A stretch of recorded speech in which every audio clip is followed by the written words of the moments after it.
అందరికీ నమస్కారం అండి. ఈరోజు ఈ వీడియో చాలా ప్రత్యేకమైనది. మా అన్నయ్య గారికి జూలై 21వ తేదీన మా బంధువర్గం అంతా కూడా కలిసి సన్మానం చేశాం. కారణం ఛత్తీస్గఢ్ స్టేట్‌కి బేవరేజెస్ కార్పొరేషన్ చైర్మన్‌గా భారతీయ జనతా పార్టీ నియమించింది. ఈ సందర్భాన్ని పురస్కరించుకొని మా బంధువర్గం అంటే జగదల్పూర్‌లో ఉండే బంధువర్గం అంతా కూడా కలిసి అన్నయ్య గారిని సన్మానం చేశాము. మా అన్నయ్య గారి జీవిత ప్రయాణం గురించి చెప్పాలి అంటే మా నాన్నగారికి నలుగురు అన్నదమ్ములు. 50 ఏళ్ల క్రితం ఆంధ్ర నుంచి ఇక్కడికి వలసొచ్చి వ్యాపారాన్ని ప్రారంభించారు. మా తాతగారు అలానే నానమ్మగారు కాలం చేశాక పెదనాన్నగారు బాధ్యతని తీసుకొని ముగ్గురు అన్నదమ్ములు 6 అక్కచెల్లెలు పెళ్ళిళ్ళు చేశారు. మా పెదనాన్నగారికి 5 అబ్బాయిలు 2 అమ్మాయిలండి. పెద్దతను మా అన్నయ్య గారు LLB చేశారు.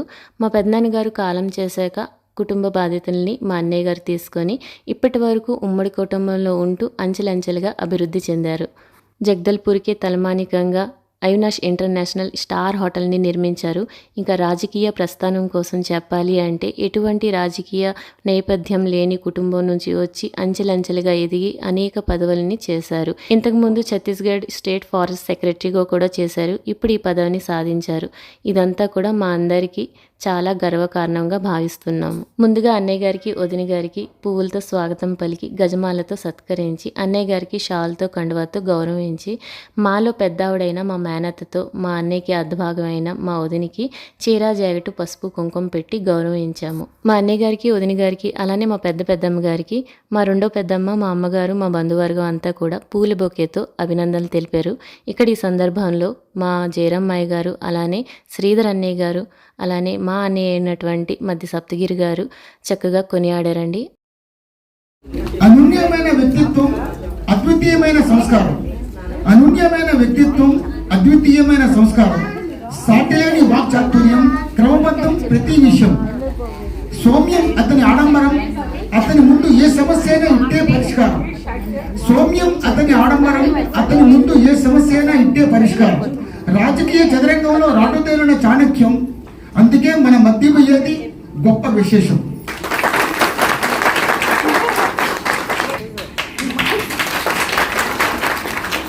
सभी को नमस्कार।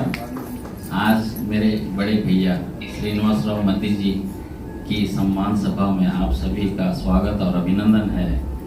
आज वे बहुत सक्षम, सहनशीलता के धनी व्यक्ति हैं।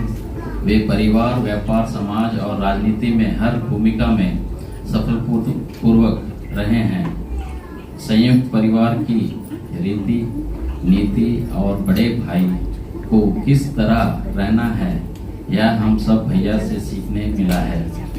ముందుగా జయరామయ్యకి ఎంత బాగా కవిత్వం రాత్రంతా రాసుకొని చెప్పినందుకు ధన్యవాదాలు. ఈ స్థాయికి చేరడానికి ఎంతో స్ట్రగల్ అయ్యాడు అన్నయ్య.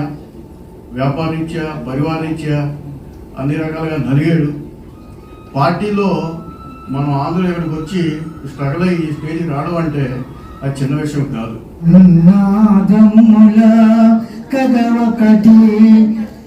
మన కుటుంబంలోనే మన పెద్దలు, నా పూజనీయులు, నా సోదరులు, వేదిక మీద కూర్చున్న దైవ సమారాధన మా తల్లి శారదమ్మ గారు, ప్రతి కష్ట సుఖంలో నాతో భాగస్వామిగా నిలిచిన అర్థాంగి లక్ష్మి గారు, మా చిన్నన్న గారి కొంచెం ఆసక్తి వరకు రాలేకపోయారు.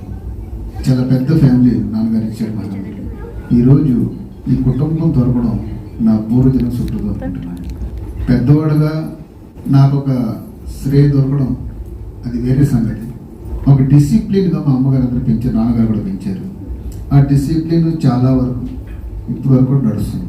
ఆ డిసిప్లిన్ వల్ల మాకు మాత్రం నేను అనే ఇప్పుడు భావం ఎవరికి రాలేదు. అంతా మేము అనే భావమే మాకు అప్పటి నుంచి ఉంది, ఇప్పుడు కూడా అలాగే ఉంది. మీకు పెద్ద సాధించే అనడం లేదండి, కానీ అందరూ కష్టపడ్డాం, మీ అందరూ సహకరించారు. ఈ సందర్భంలో మా అన్నయ్య గారు పాత జ్ఞాపకాలు మాతో చెప్పారు. మా అన్నయ్య గారికి మా బంధువర్గం అంతా కూడా జ్ఞాపికని ప్రదానం చేశారు. దీని తర్వాత విందుని ఆరగించి అక్కడ కాసేపు సరదాగా గడిపి అక్కడి నుంచి అయితే అందరం నిష్క్రమించామండి. ఈ వీడియోని ఇక్కడితోటి ముగిస్తున్నాను. మరొక వీడియోతో మళ్ళీ కలుద్దాం. ఈ వీడియో నచ్చినట్టయితే లైక్ చేసి షేర్ చేయండి. Thank you for watching. Bye.